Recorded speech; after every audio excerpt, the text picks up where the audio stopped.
Dalam nama Bapa dan Putra dan Roh Kudus. Amin. Allah Bapa yang Maha Baik, kami kembali ke hadapan-Mu, bersyukur atas cinta-Mu yang berlimpah dan tiada berkesudahan.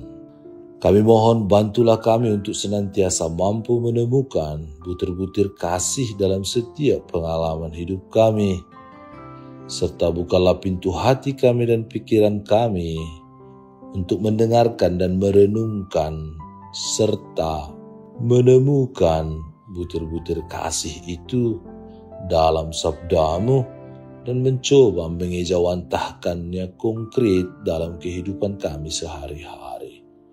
Dengan pengantaran Kristus Tuhan dan Penebus kami. Amin.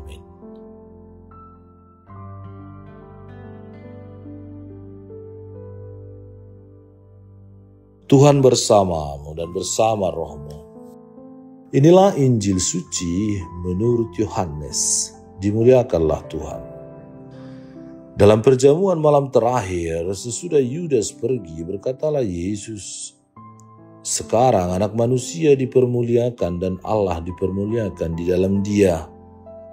Jikalau Allah dipermuliakan di dalam Dia, Allah akan mempermuliakan Dia juga di dalam dirinya dan akan mempermuliakan Dia dengan segera. Hai anak-anakku, hanya seketika saja lagi aku ada bersama kamu. Kamu akan mencari aku dan seperti yang telah kukatakan kepada orang-orang Yahudi, ke tempat aku pergi tidak mungkin kamu datang. Demikian pula aku mengatakannya sekarang juga kepada kamu. Aku memberikan perintah baru kepada kamu, yaitu supaya kamu saling mengasihi, sama seperti aku telah mengasihi kamu. Demikian pula kamu harus saling mengasihi. Dengan demikian semua orang akan tahu bahwa kamu adalah murid-muridku, yaitu jikalau kamu saling mengasihi." Demikianlah sabda Tuhan, terpujilah Kristus. Saudara dan saudari terkasih dalam Kristus Yesus, hidup suatu rumah tangga akan menjadi kokoh bila suasana kasih dan setia antar anggota keluarga terjalin dan dipelihara dengan baik serta terus-menerus dengan berdasar dan berpedoman pada hidup keluarga Kristiani. Banyak keluarga telah memelihara semangat ini dan mereka menikmati suasana guyup, rukun, damai dan bahagia dalam keluarga. Sebagai murid dan pengikutnya, kita semua telah dipersatukan dalam satu keluarga besar Kristus, yaitu gereja. Dan gereja kita adalah bagian dari keluarga besar umat manusia yang tidak bisa dipisahkan.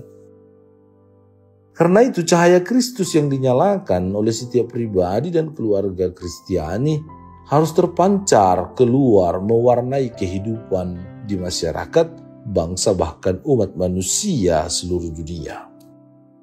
Bacaan Injil hari ini menyodorkan kepada kita suatu wasiat terakhir dari Yesus kepada para muridnya, yaitu suatu perintah baru.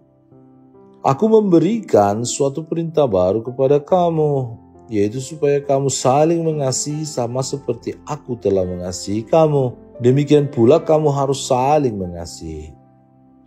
Dengan demikian, semua orang akan tahu bahwa kamu adalah murid-muridku, yaitu jikalau kamu saling mengasihi.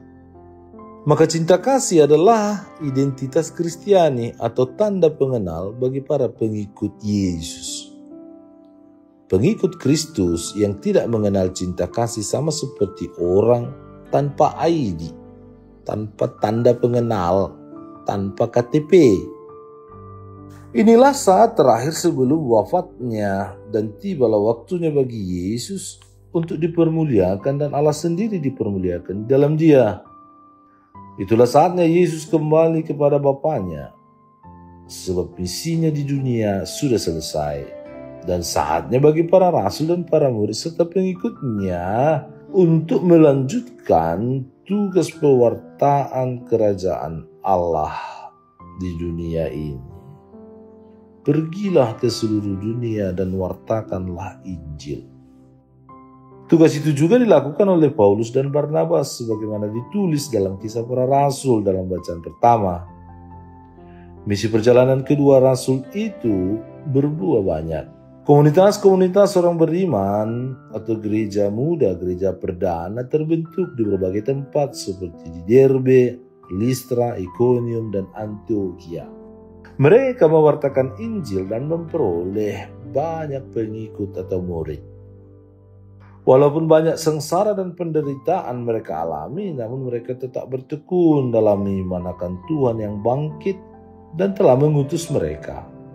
Allah telah melakukan dengan perantaraan para rasul itu banyak hal yang telah Allah buat. Allah hadir, Allah menuntun dan membimbing, menyertai setiap karya pewartaan para rasul. Allah membuka pintu bagi bangsa-bangsa lain untuk mengenal Yesus Putranya, untuk percaya, untuk beriman. Kepada para pengikutnya yang tetap setia dan bertekun dalam iman, telah menanti langit yang baru dan bumi yang baru, serta kota Yerusalem yang baru yang turun dari surga dari Allah. Allah akan menghapus segala air mata dari mata mereka. Tidak ada lagi perkabungan atau ratap tangis serta duka cita, sebab sesuatu yang lama itu telah berlalu. Bacaan kedua dalam kitab Wahyu 21:1-5a.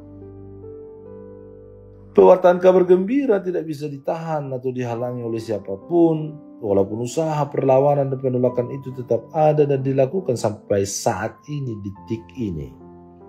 Dunia dan lingkungan tempat kita hidup dan berpijak saat ini tetap membutuhkan kasih dan orang-orang yang menghidupi kasih sebagai tanda pengenalnya.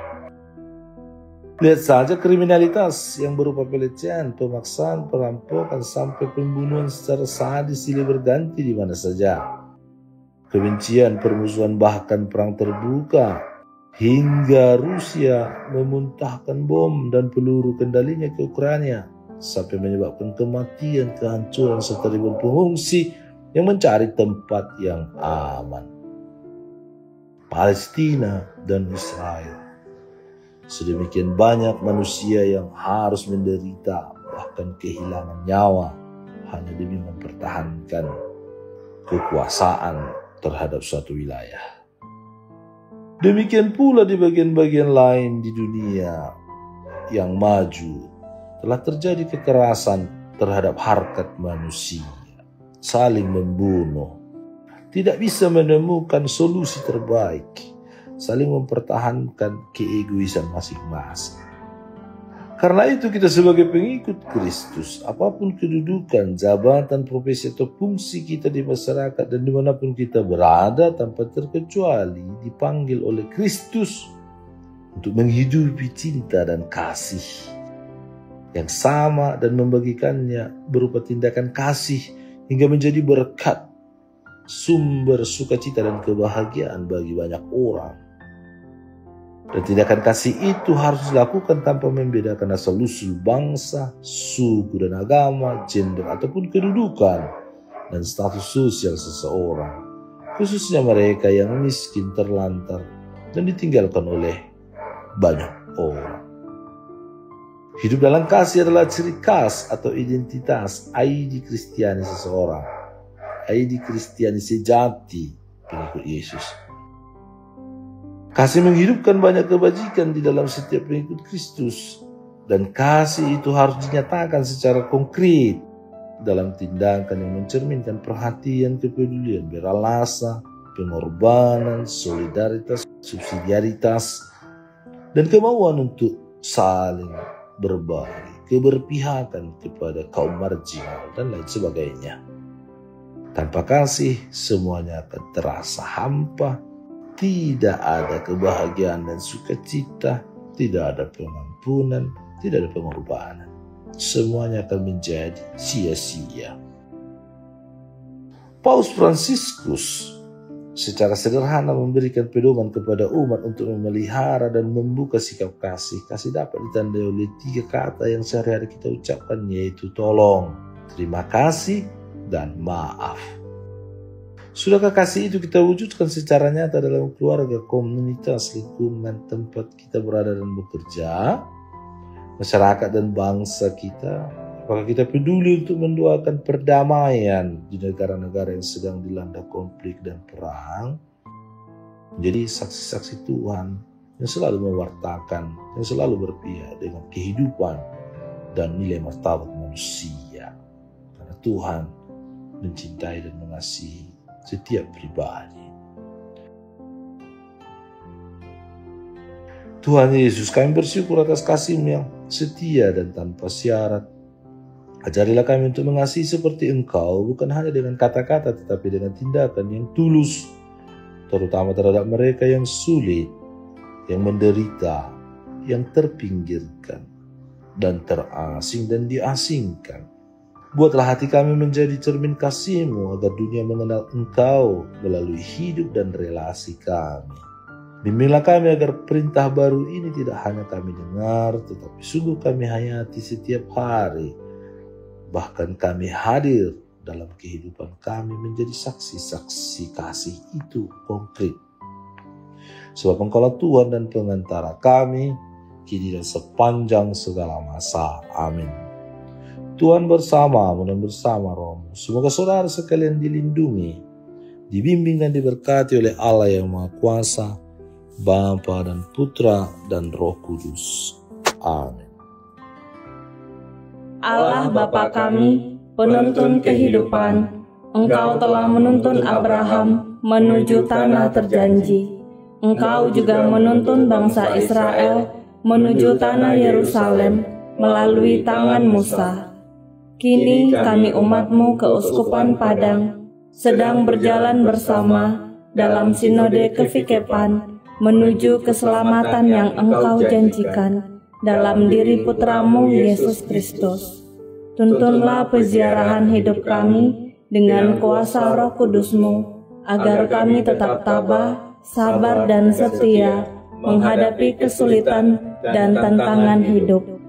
Bimbinglah kami supaya mampu berjalan bersama, saling meneguhkan dalam iman, harapan, dan kasih.